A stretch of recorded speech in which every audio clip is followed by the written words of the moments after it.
Bhadohi oxygen cylinder की कालाबाजारी करते हुए दो लोग गिरफ्तार। भदोही कोतवाली क्षेत्र के कस्बे से क्राइम ब्रांच की टीम ने मुखबिर की सूचना पर की बड़ी कार्रवाई। हुई गिरफ्तारी। 3 सिलेंडर भरा हुआ और 6 सिलेंडर खाली। इसके साथ ही 10,920 रुपया बरामद हुआ। क्राइम ब्रांच की टीम ने मुखबिर की सूचना पर यह बड़ी कार्रवाई की। 15 से 20,000 तक बेचते थे एक सिलेंडर। भदोही जनपद में क्राइम ब्रांच और भदोही कोतवाली की संयुक्त टीम ने ऑक्सीजन गैस सिलेंडर की कालाबाजारी करने वाले 2 लोगों को 9 ऑक्सीजन जंबो सिलेंडर और अन्य सामानों के साथ गिरफ्तार किया है। विजय तिवारी की एक रिपोर्ट।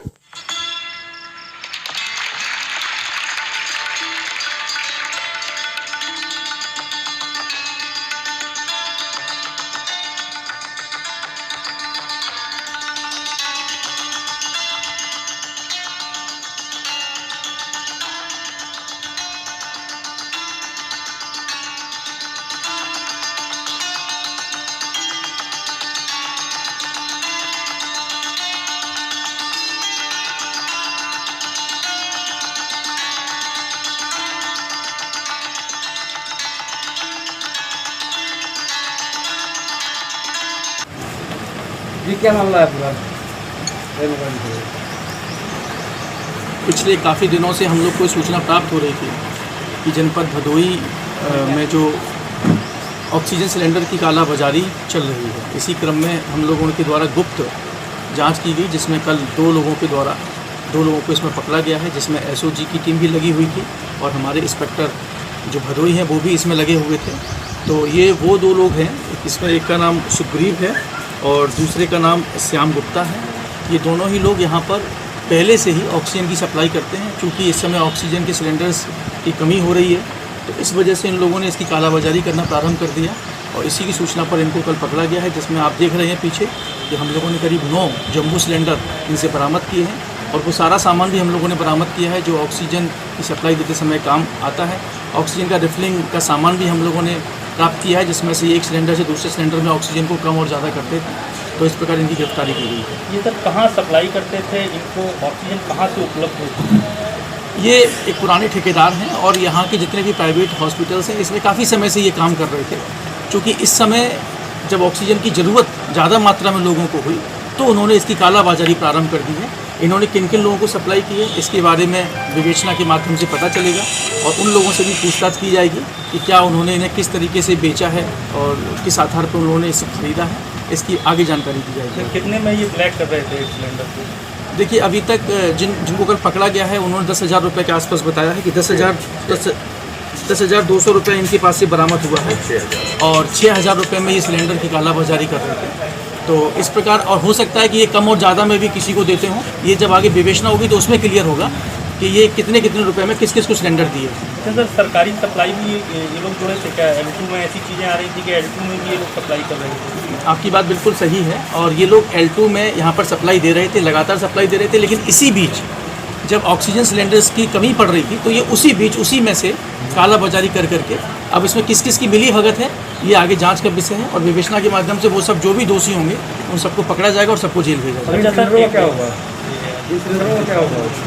इन सिलेंडरों का क्या होगा? अभी फिलहाल ये सिलेंडर जो है इनको हम लोग अभी मालखाने में जमा होंगे, लेकिन चूंकि ये इस समय की ज़रूरत का सामान है तो हम कोशिश करेंगे कि जल्द से जल्द इसे रिलीज किया जाए और तत्काल इसको जो है विभिन्न अस्पतालों में या जहाँ पर इसकी ज़रूरत होगी वहाँ इनको भेज दिया जाए, जिससे ये पुनः अपने कार्य में लगेगा। सर एक चीज़ ये समझना चाह रहे हैं कि ये अगर जैसे सरकारी और प्राइवेट सप्लाई कर रहे थे तो सिलेंडर जहाँ से रिफिलिंग करा रहे थे तो वहाँ से तो अगर देखा जाए तो बहुत गिनती के आ रहे थे, तो क्या इसमें जो L2 के कर्मचारी हैं या अन्य लोग भी मिले हो सकते हैं? क्योंकि बिना उनकी मिली भगत के वहाँ से तो निकल नहीं सकता है वहाँ की सप्लाई का।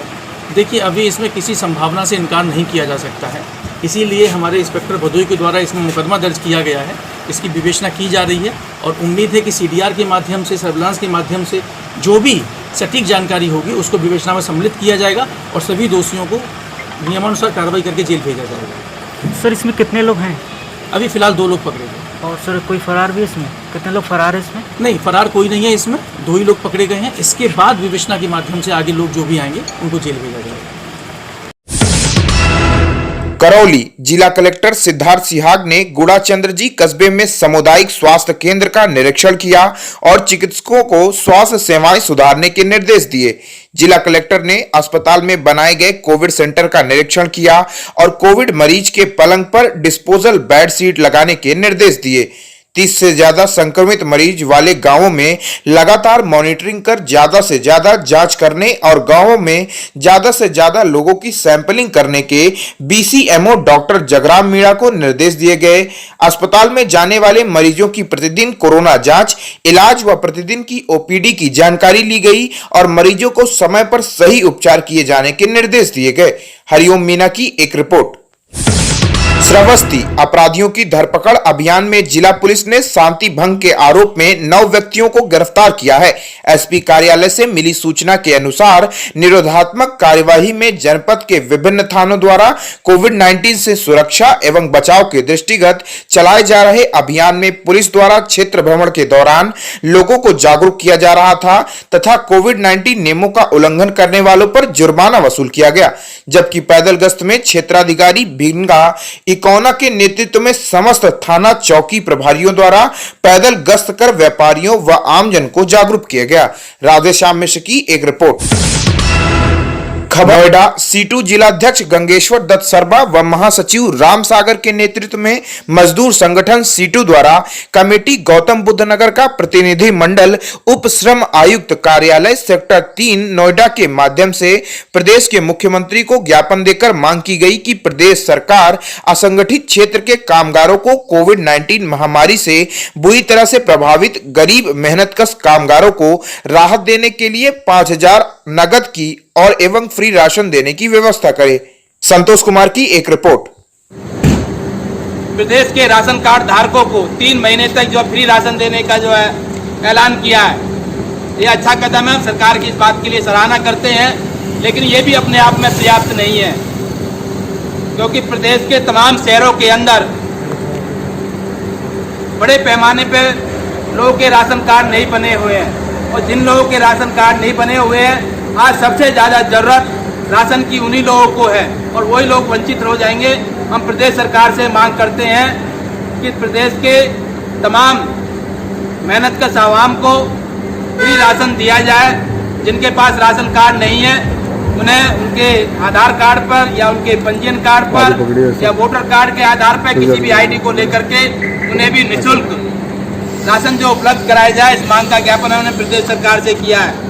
और मांगे भी हमने प्रदेश सरकार से की है, जिसका ज्ञापन हमने पहले भी दिया है और आज पुनः दिया है। हम प्रदेश सरकार से उम्मीद करते हैं कि प्रदेश सरकार हमारी बातों को सुनेगी और अपने आदेश में संशोधन कर घोषित जो धनराशि है उसमें बढ़ोतरी करेगी और सभी प्रदेश के जो है कामगारों को निःशुल्क खाद्यान्न जो उपलब्ध कराएगी। इस उम्मीद के साथ हम प्रदेश सरकार को ज्ञापन भेज रहे हैं। रेहड़ी पटरी के हमारे नेता साथी पूनम है, वो भी अपनी बात। आज हमारे हालात रेहड़ी पटरी के बहुत ज़्यादा बदतर हो चुके हैं। प्रदेश सरकार से हम एक मांग रखने जा रहे हैं, जब तक हमारा ये रोजगार नहीं चल रहा हमें मदद की बहुत ज़रूरत है। हमारा ये 1,000 रुपये से गुजारा नहीं है। हमारा 1,000 रुपये में घर का हल्दी मसाले तेल नहीं भरे जाएंगे। हम क्या करेंगे उन 1,000 रुपये का? 1,000 रुपये देने की बजाय हमारी ऐसी वो करें जिसमें कि हम अपने बच्चों का पालन पोषण कर सकें। हमें मदद की बहुत ज़रूरत है। ये महामारी छोटी महामारी नहीं है। इस महामारी के हमें 1 साल से ऊपर होगा। हमारा रोजगार बिल्कुल बेकार हो चुका है। हमारे पास कोई काम करने का साधन नहीं है, कुछ भी नहीं। हमारे रेहड़ी पटरी को कमाने की थोड़ी अनुमति दी जाए ताकि हम अपना रोजगार कर सके। सरकार हमें थोड़ी मदद करे, जब हमारे तक ये मदद पहुंच सके। इंकलाब जिंदाबाद, इंकलाब जिंदाबाद, इंकलाब जिंदाबाद, CITU जिंदाबाद, CITU जिंदाबाद।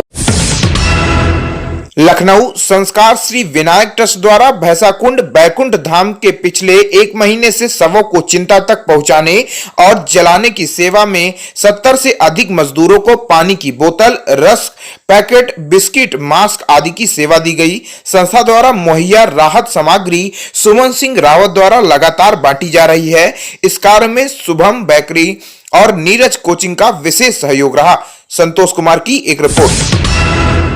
17 मई ऐलनाबाद ग्रामीणों ने प्रशासन पर लगाए आरोप, कहा सिर्फ नेताओं की सुरक्षा तक सीमित। ऐलनाबाद खंड के कर्मसाना में सरपंच कुलदीप साहू की अध्यक्षता में युवाओं ने गांव में सैनिटाइजर का छिड़काव किया। ग्रामीण क्षेत्र में बढ़ रही कोरोना की रफ्तार को देखते हुए सरपंच कुलदीप साहू की अध्यक्षता में ग्रामवासियों ने संभाला मोर्चा। सरपंच कुलदीप साहू ने बताया कि अभी तक कर्मसाना वासियों की समझदारी ही कहेंगे कि गांव में कोरोना का एक भी केस एक्टिव नहीं है। गुरबीत धाड़ी 400 की एक रिपोर्ट। तूफान तौकते वर्तमान समय में महाराष्ट्र गुजरात के समुद्री मार्ग से गुजर रहा है। मुंबई में हाई टाइड की घोषणा कर दी गई है। रायगढ़ महाराष्ट्र में ली 1-2 घायल।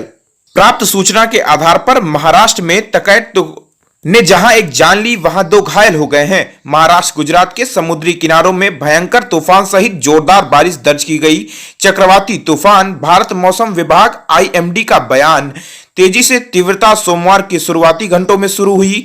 IMD ने कहा, जिसने पहले भविष्यवाणी नहीं की थी, एक टकते एक अत्यंत गंभीर चक्रवाती तूफान में तेज हो गया है। अब इस हवा की गति 210 किलोमीटर प्रति घंटे की रफ्तार से चलने वाली हवाओं के साथ 180 से 190 किलोमीटर प्रति घंटे हो गया है। IMD ने हालांकि पूर्वानुमान लगाया कि जब यह गुजरात तट से टकराएगा तो इसकी तीव्रता कम हो जाएगी।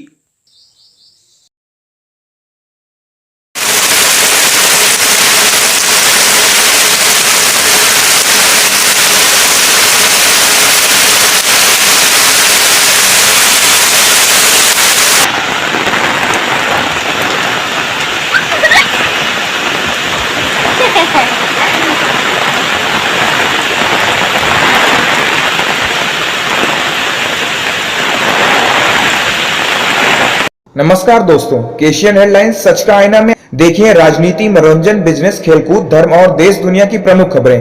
केशियन हेडलाइंस पर हमारे चैनल को लगातार देखने के लिए सब्सक्राइब करें, बेल आइकन दबाकर अप्रूव करें।